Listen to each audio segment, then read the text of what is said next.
CBS Radio brings you The Couple Next Door, written by Peg Lynch and starring Peg Lynch and Ethel Bunce.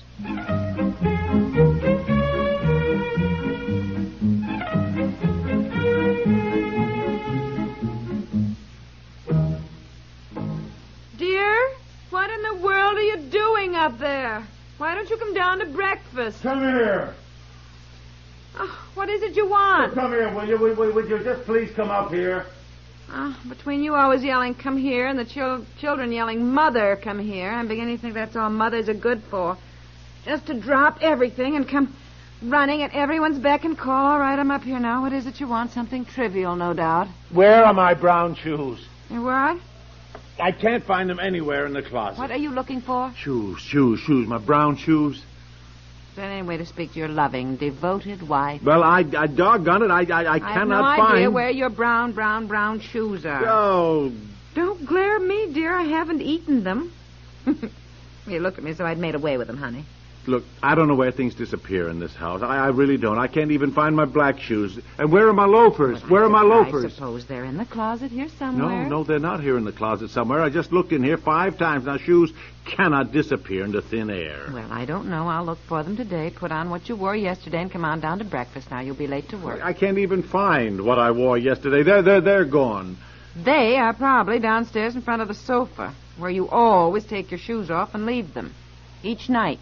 Oh, well, all right, yeah, maybe they are. Anyhow, I cannot wear those today. Those are sport shoes that I got in Italy last year, and I got to dress up today because I got a businessman's luncheon. Now, look, where are my dark brown shoes? Well, I do not know, dear, if they're not in the closet. Well, they are not in the closet. Now, would you please help me look? Well, honey, I don't know where to look if they're not in the closet. Well, look anyhow, will you? All right, put on your bedroom slippers and go down and eat your scrambled eggs before they're cold. I'll look for your shoes. I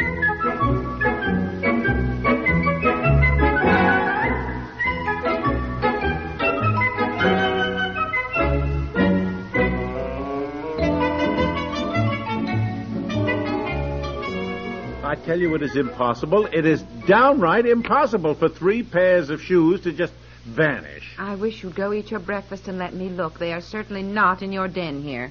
I thought you might have taken them off in here some evening and just left them, as you always do. When did you last wear your brown shoes? Oh, I don't know. It's been some time. I've worn mostly sport shoes, and then that other pair of thin summer ones are a lot cooler. Yes, well, look, you'll be late. Put on the ones you wore yesterday. There they are, in front of the sofa. No, I cannot wear those today. Sport shoes with this suit? Why not? Why not? Oh, but... Frankly, I can't see much difference. Men's shoes always look alike to me anyhow. I never look at men's feet. I don't think anybody would even notice. Well, they most certainly would. Oh, honestly. Talk about women being fussy. If you're going to a businessman's lunch and you'll be sitting at a table, your feet won't show anyhow. Well, look, I'm getting up to talk about the park board. Well, are you going to stand on the table? Just try to find my brown shoes, will you? No, I cannot spend any more time looking for your brown shoes. The children's fair is tomorrow. I have a million things to do, dear. Anne is coming over early to bring some tables, which we have to set up. I have to do some shopping. The children will be home after school to blow up the balloons and decorate the yard with crepe paper streamers. This place is going to be like a 3-ring circus today, with mothers dropping in to see what they can do to help. Well, it just seems to me that my job is a little more important than the children's fair. Well, I think so, too, and I think you ought to get downtown to it before you're so late you'll lose it. Now, put on your sports shoes. Nobody will look at your feet anyhow, dear. Did you give them away? Oh, give them away. Why would I give away your good shoes? Now, don't It wouldn't be the first time. Well, I did not give your shoes away. No, I did not. All right, look, they just couldn't disappear. Now, they have to be here somewhere. If you would pick up your own things and put them away, but you are worse than the children, really. Not that I mind, darling. Well, that's not true. I do mind. But that's the way you are, and I learned that early in our married life. So I just put up with it. But if you don't put your own things away, you cannot always expect to find them, Well, I'm sorry, but it's true. Every time I clean this living room, there's a pair of shoes under the sofa, or the chair, a stray sock, sometimes just one shoe. Okay. Tie pin in the ashtray. Darling, what do you do with them when you find them? Well, I take things upstairs. Well, now, wait a minute. Sometimes Mrs. Tenney finds your things when she comes to clean, and sometimes she just... Wait a minute. Now, let me... Look in the hall closet. Look in the hall closet. What? Hurry up. Well, why would she put them in the hall closet? Well, to get them out of the way, I suppose. Are they here? Are they in here? Yes, here they are. Well, thank goodness. Put them on then and come on out and eat breakfast. Look, since we're paying Mrs. Tenney, after this, ask her to put my things upstairs in the bedroom closet, will you? Wait a minute. Don't move. What? Just don't move. Just stand there, absolutely still, holding those shoes a minute. Right. I don't know what you're talking about. What? Wait, I'm looking at them from here. They're phosphorescent. What? Look at those shoes. Oh, for love of Mike. Let me see. Well, what is it? Why, they're moldy. Moldy? They are. Oh, smell them. That terribly moldy smell. Why, they're just ruined. Get out of the way. Get out of the way. Let me see what else is in this closet. Look at my black shoes and my loafers. They're even worse. It's all the damp weather we've had, I suppose. Oh, for Pete's sake. Well, it shouldn't make shoes get moldy like this. Oh, my little leather overnight case. Look at the bottom of it. Look at that. You better take everything out of the closet. Out of the closet? If things are this way in our closet, what do you suppose they're like in the storage room in the basement? Oh, no. Our basement is dry. We have a very dry basement. When we were building this house, that's one thing Mr. Dibble said we did have. Oh, yes, a dry basement. A dry basement? Oh, yes. Well, where were you when they were blasting for the foundations? They struck 3 springs and the hole filled up like a swimming pool. Why, the sump pumps were going a mile a minute and the workmen looked like deep-sea divers. 3 springs? Why, yes. Certainly the first I ever heard that we did not have a dry basement. Well, maybe we were keeping it from you so you wouldn't kill yourself, because I think it was about that time you discovered we really didn't have title to the property. Sweetheart, it's all over now. Your face went just white. Take hold of the banister, dear. Mr. Dibble always told me we had a dry basement. That's one thing you got, he said. That's one thing, dry basement. Well... Yes, sir, got dry basement, he said. Said that all the time, he kept telling me. Well, he probably said it all the time to distract you from everything else that was going wrong. Well, there's no sense arguing about whether or not we have a dry basement. Let's go down to the storage room and see how dry it is.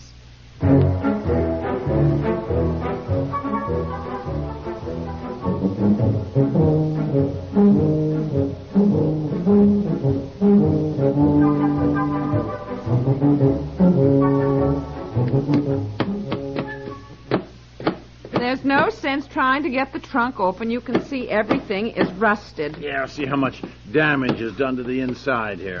I don't see what difference it makes. The outside is ruined and our beautiful suitcases. Do you think we can get all this green fungus stuff off? Everything in this storage room. Everything. Oh, it makes me just sick. Are you getting it? Yeah. Oh, there. Oh, see the inside. Oh. Dry basement, Mr. Dibble said to me. Dry basement. Look at the inside of this trunk. I see it. Well, all I can say is it'd be a great place to raise mushrooms. Or maybe we could rent this whole storage room to some drug company that makes penicillin. Look, this is not a laughing matter. Well, I'm not laughing, or if I am, it's because you keep saying Mr. Dibble told you we had a dry basement. I don't know how many times, dear, I've told you about the water that collects on the pipes in the basement here and drips down, and you've always just said, oh, that's just condensation. Well, condensation is something else again. Well, it's water. What do you mean it's something else again? I don't know. Why was the storage room built this way? Will you tell me, like one of the catacombs in Rome, when Mr. Rogers designed this room, or when Mr. Dibble was building it? They're the ones who were supposed to know about these things. Why didn't they take into account all... Instead of ranting and raving about it, you'd better help me drag everything out of this storage room, take them outside, and get them into the sunshine before you go to work. I'm going upstairs and get Rogers or Dibble on the phone. We haven't seen either of them for nearly 2 years. What do you expect them to do about the house now?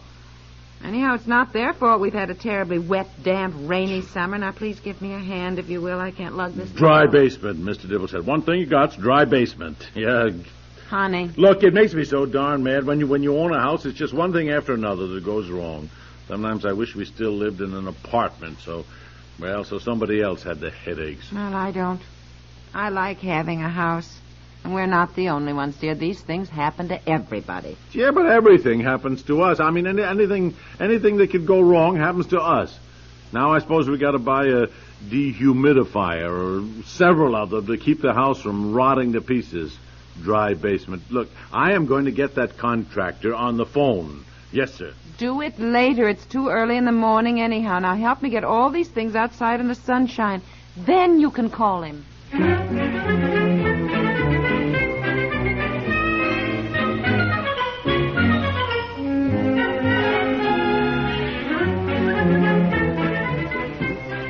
Got everything out? Oh, yeah.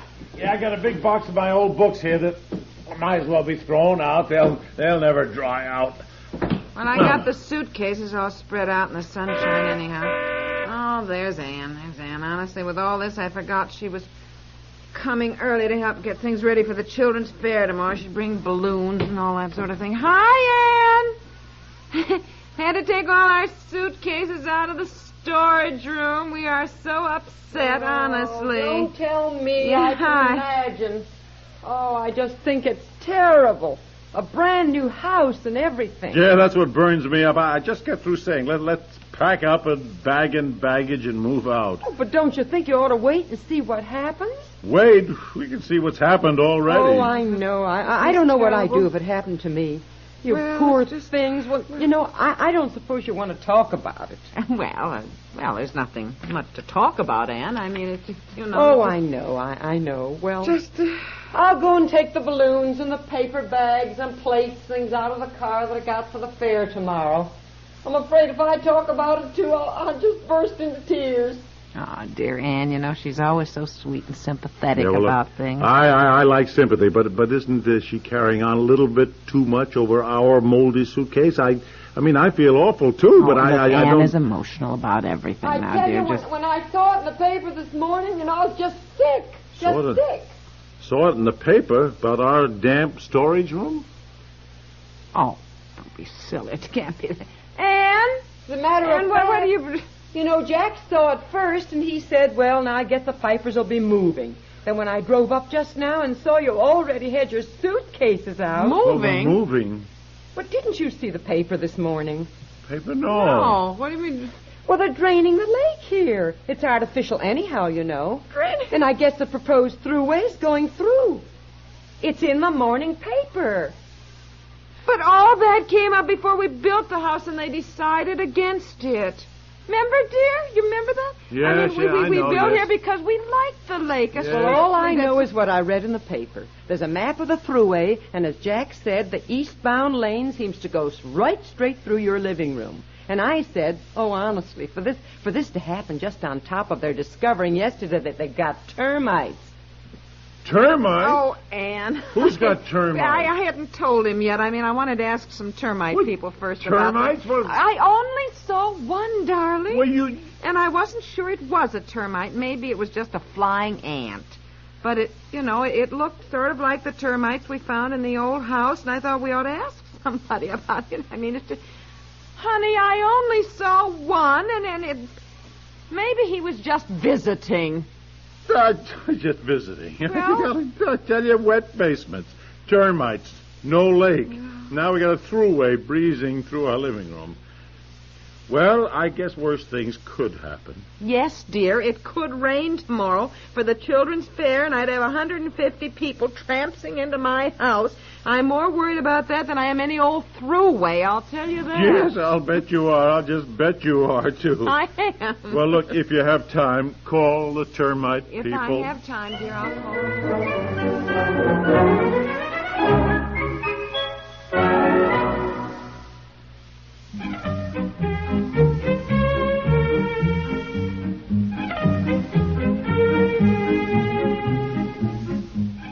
The Couple Next Door stars Peg Lynch and Ethel and Bunce.